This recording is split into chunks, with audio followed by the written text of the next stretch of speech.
Perteneces a una generación que renovó los estudios de historia y crítica de arquitectura en Argentina. ¿Cuáles fueron los intereses personales y académicos que te llevaron a centrarte en ese área de conocimiento? ¿Y cómo ponderás y caracterizarías, a partir de tu trayectoria profesional, el despliegue del campo de los estudios de historia de la arquitectura y de la investigación en Argentina, desde el fin de la dictadura y la paulatina reorganización de las instituciones democráticas? Bueno, a ver, empiezo por cómo empecé yo. Estudié arquitectura, pero dentro de los estudios de arquitectura lo que más me interesó fue la historia, ¿no? Sin duda.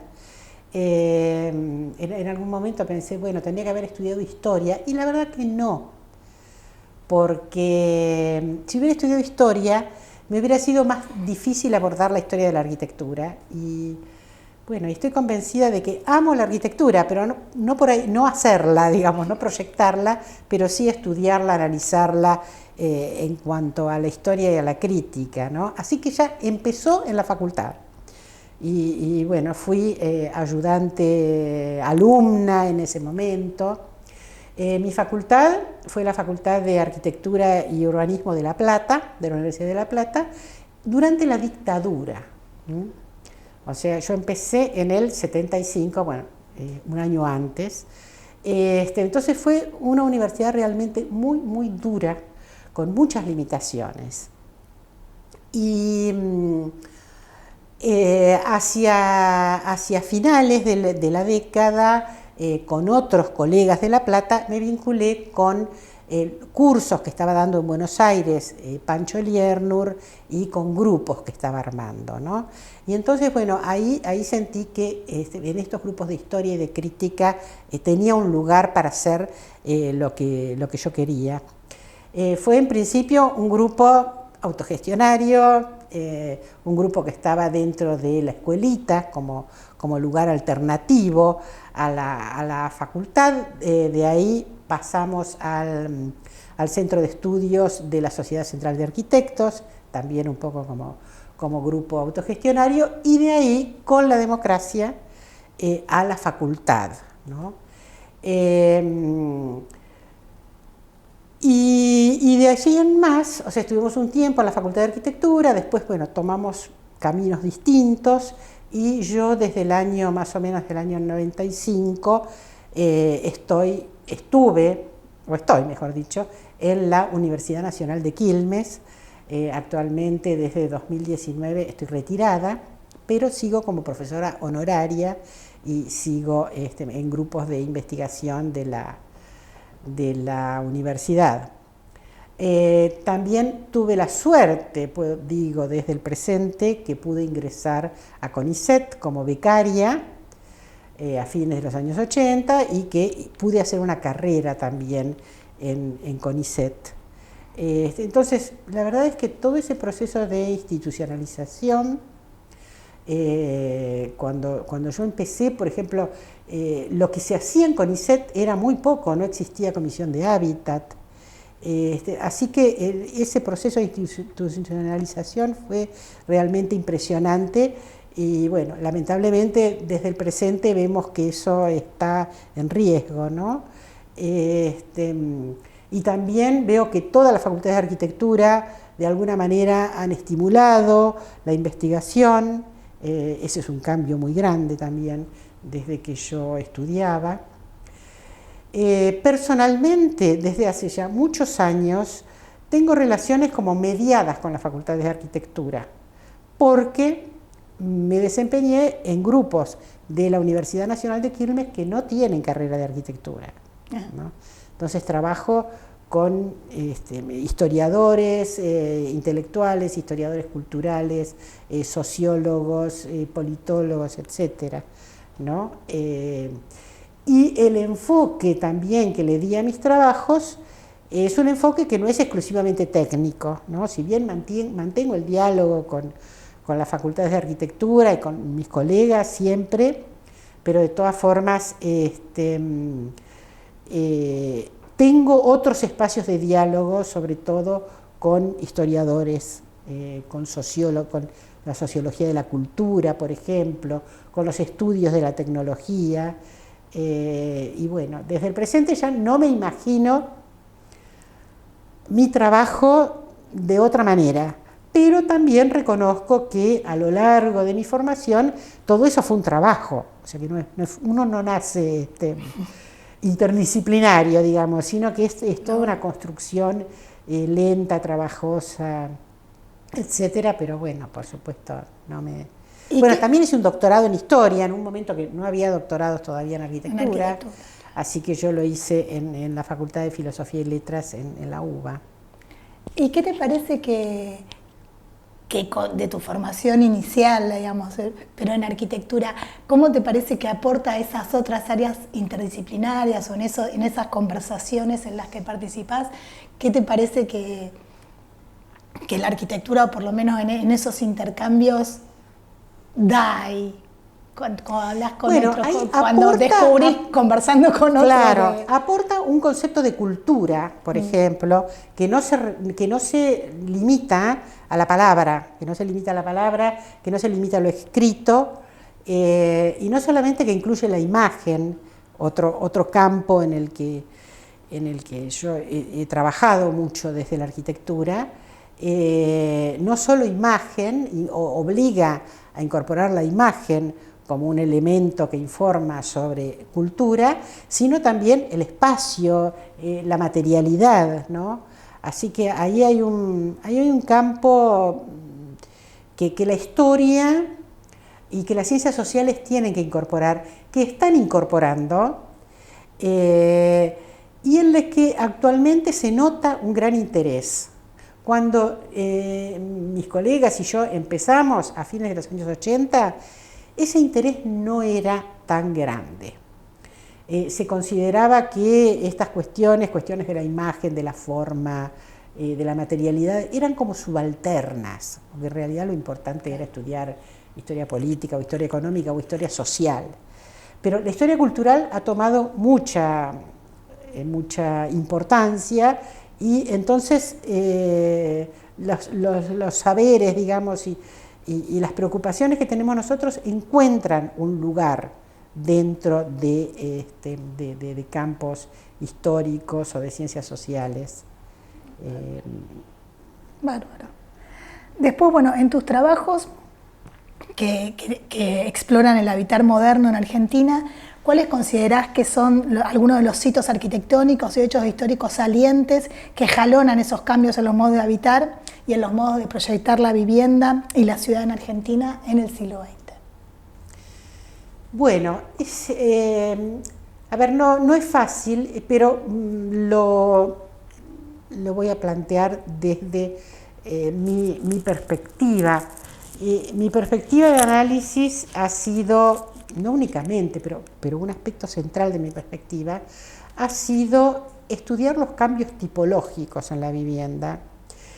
¿Por qué estudiar los cambios tipológicos? Bueno, por la idea de que, primero, del valor que tiene una tipología para modelar las formas de vida, y también por su rol en la conformación de las ciudades, ¿no?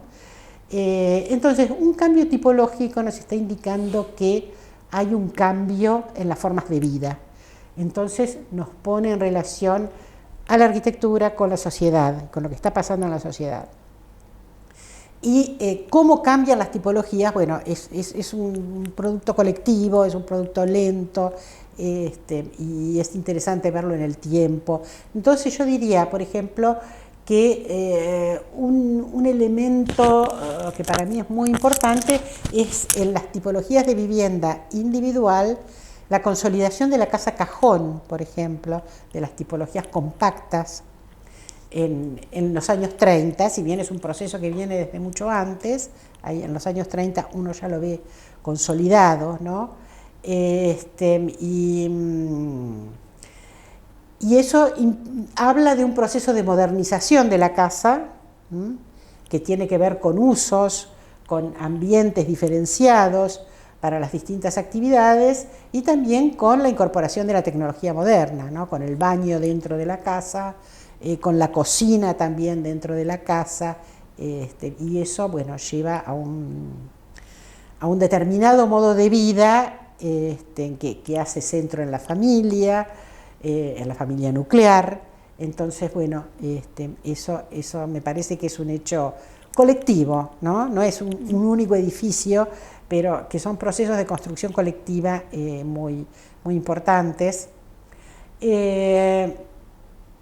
Otro que yo diría, digo, a ver, son respuestas que te estoy dando ante la Después que lean los trabajos, pero claro, para introducirnos en las pero por ejemplo, yo diría, en la vivienda colectiva, me parece que esa discusión individual colectiva es un tema muy importante, que todavía además sigue teniendo vigencia. Y en la colectiva yo diría los edificios en propiedad horizontal, ¿no? Porque unen, bueno, las antiguas casas de renta, ¿no? Con un nuevo concepto de democratización del espacio, perdón, de la vivienda, de la propiedad de la vivienda, y que va a generar además profundos cambios en las tipologías colectivas. Así que me parece que esos son dos hitos. Podría seguir, ¿no? Pero...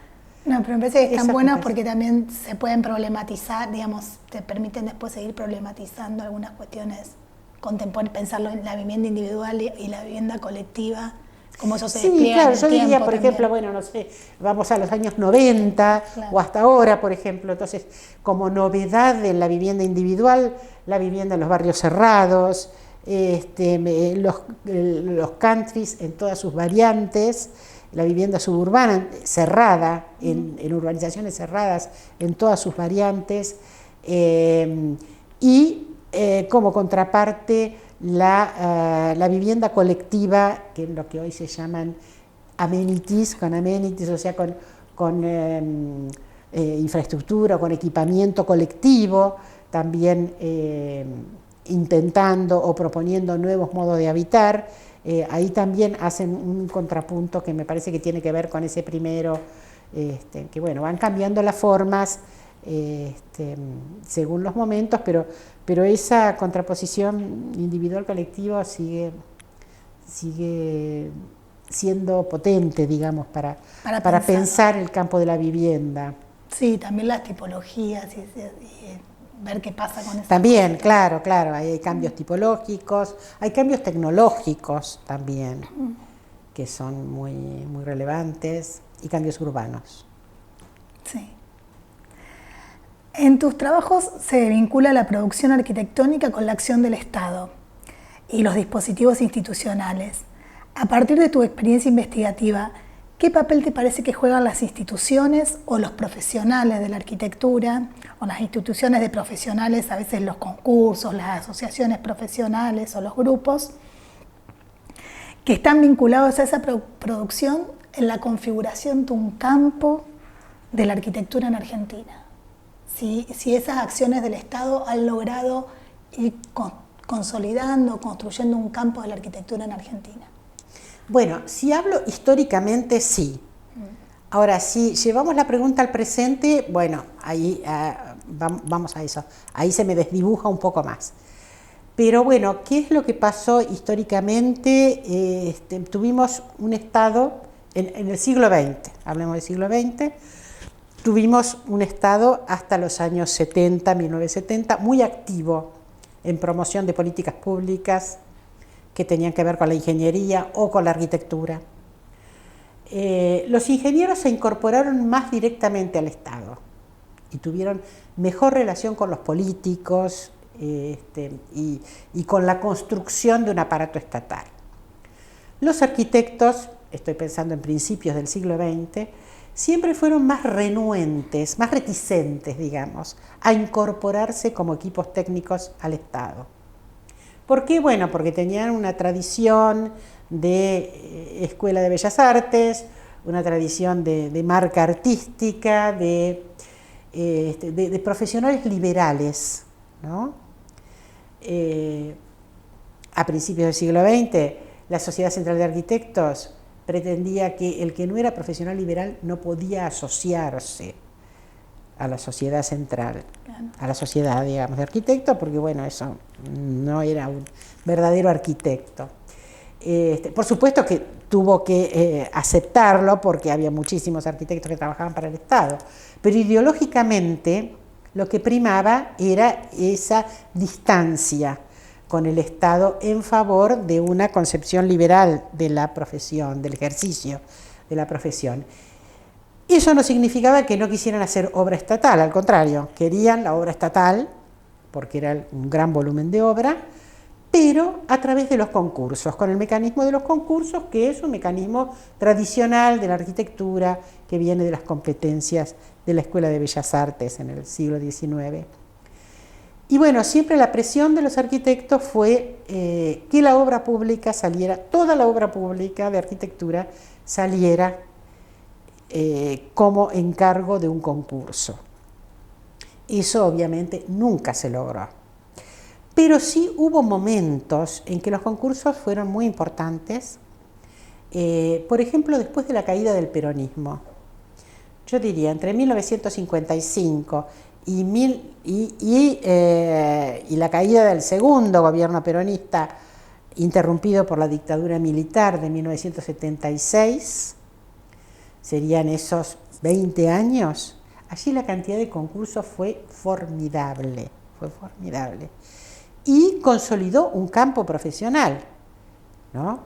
Porque estudios muy jóvenes, no sé, Solsona, Goldenberg, etcétera, accedieron a obras importantísimas. Si no hubiera sido por el sistema de concursos, no hubieran podido acceder a esas obras.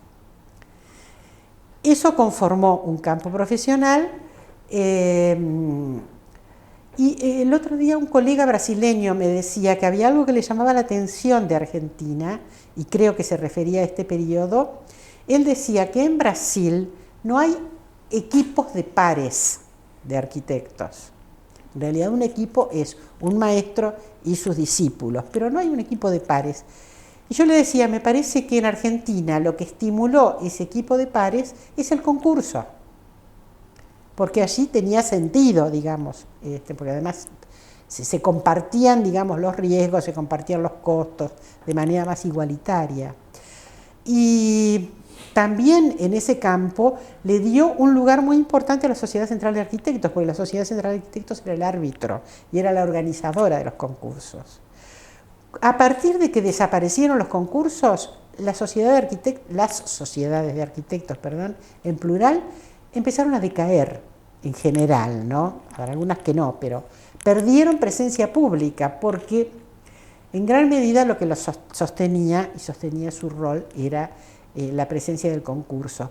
Así que me parece que esa política pública, por ejemplo, que aceptó en cierto momento el Estado, de ese vínculo con arquitectos, fue sumamente importante para construir un campo profesional. Después eso cambió, no sé, hoy nos resulta inimaginable pensar ese sistema de concursos nacionales o internacionales como los de los años 60 y 70. En todo caso hay concursos privados, algo mucho más acotado y donde no está la garantía o el marco de la institución profesional colectiva como eran las sociedades de arquitectos. Así que, bueno, sí, históricamente fue muy importante. Hoy ya es más difícil de pensar y bueno, a ver, digo, el Estado y las regulaciones del Estado siempre siguen teniendo, y las políticas públicas siempre siguen teniendo importancia, pero tal vez no de esta manera tan directa como lo vimos. Claro. Y adentro de los equipos, en tus estudios así más a lo largo del siglo XX, adentro de los equipos de arquitectos trabajando en el Estado, por ejemplo, la transmisión generacional, ¿algo de eso operó de transmisión de profesional a profesional en los equipos, o eso lo pudiste relevar o lo estudiaste en algún momento? Mira, a ver, no lo estudié específicamente, pero digamos, es lo que uno o cualquiera que mira el Estado va bien.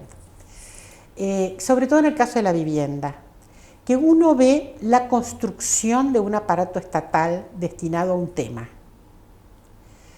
Eso, si bien tiene antecedentes, porque la Comisión Nacional de Casas Baratas fue, por ejemplo, muy importante, las organizaciones provinciales también fueron muy importantes, se consolida y empieza su crecimiento con las políticas del primer peronismo, ¿no?, que se propone la construcción masiva de viviendas, de planes de vivienda. Lo interesante es que, caído el peronismo, esas políticas, esas reparticiones, ese aparato estatal no desaparece. Es decir, la vivienda se incorpora como a la agenda estatal y no desaparece por los cambios políticos. Era un momento también en donde la asistencia por parte del Estado para la vivienda se daba en todo el mundo, entre los años 40 y los años 70. Entonces ahí uno ve la construcción de un aparato estatal y ve, bueno, que se van incorporando distintos profesionales y que eso opera, ¿no? Y que eso opera y que opera consolidando conocimientos, consolidando experiencia y transmitiendo entre distintas generaciones.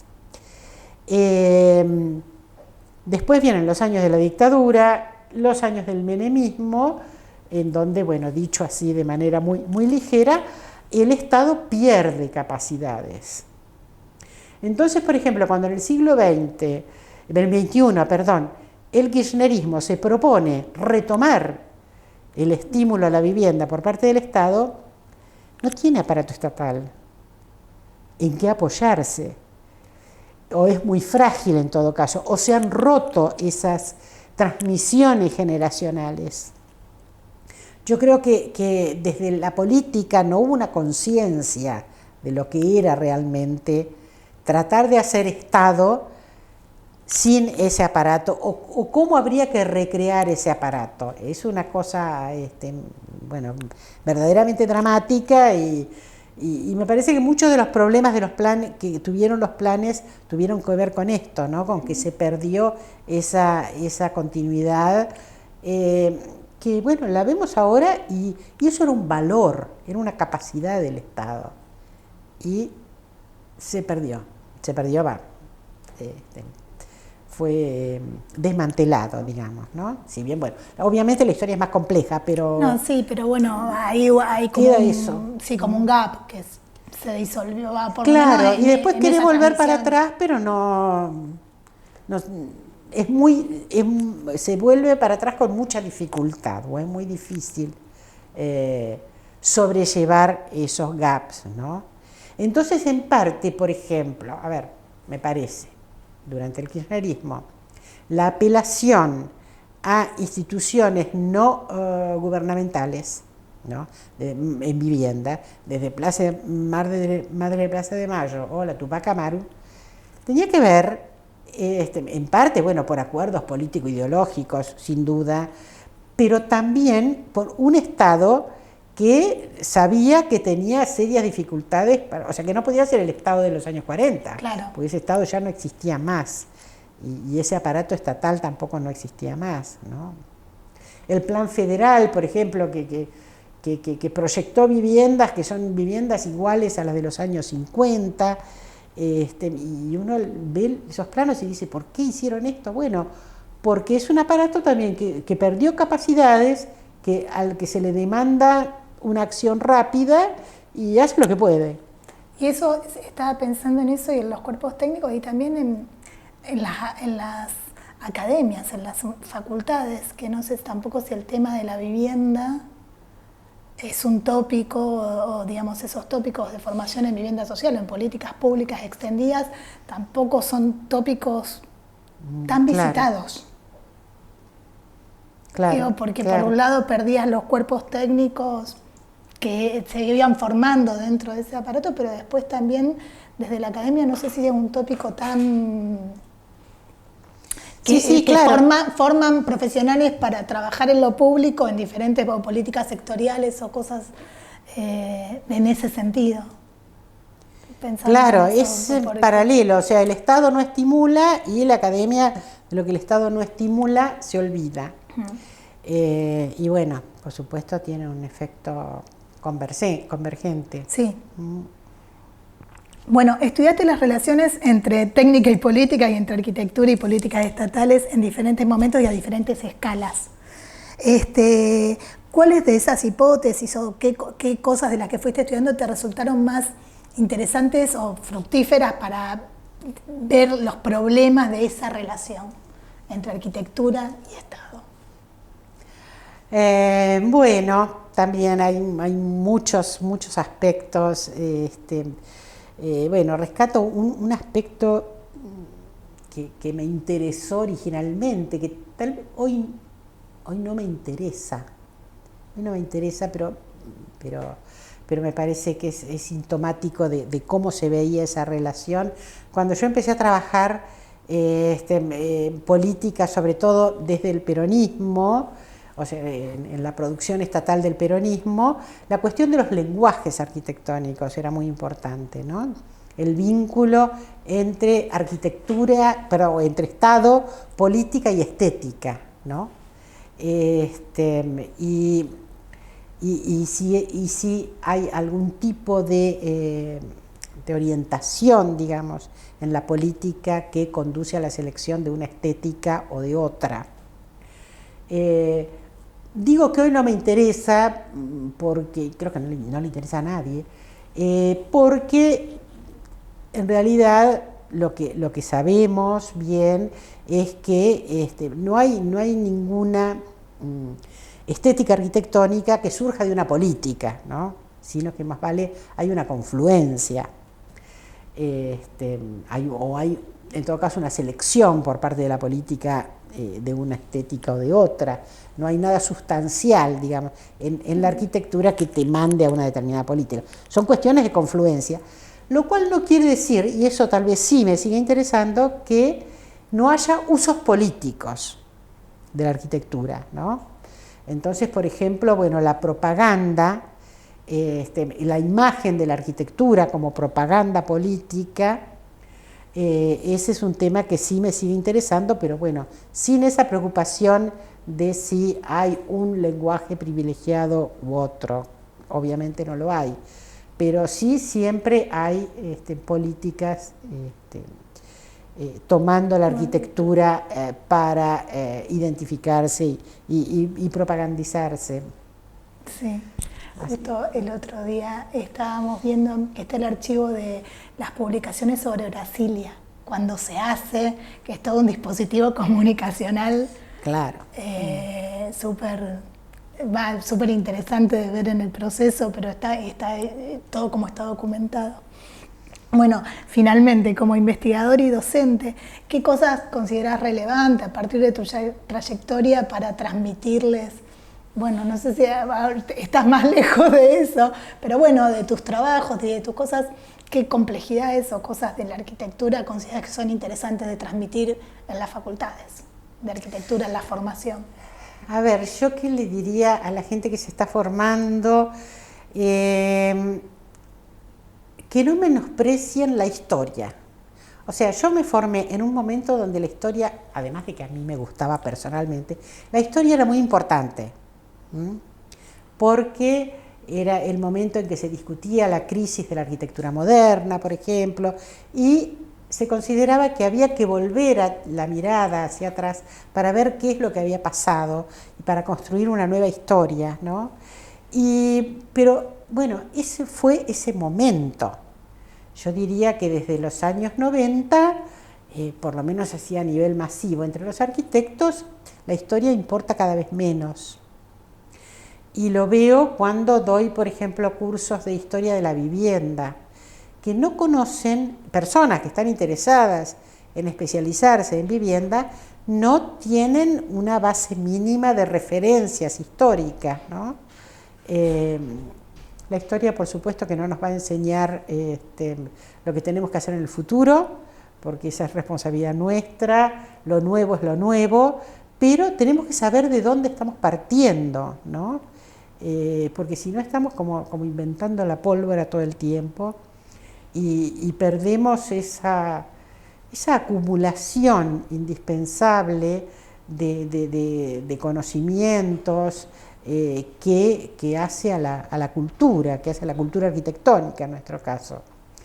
Así que bueno, yo les diría eso, que reflexionen sobre el lugar de la historia en la cultura arquitectónica, que además que les va a ser como una especie de sostén, como una especie de marco en todo el desarrollo profesional. Que si no le falta algo, me parece que hay como una idea actual de que la arquitectura, ¿viste? Bueno, no necesita de la historia. Y me parece que le falta un marco y le falta densidad cultural a esa arquitectura que decide prescindir de la historia, pero que muchas veces prescinde de la historia simplemente porque no la conoce, no porque ha elegido hacerlo. Así que, bueno, muchas gracias. No, gracias a vos.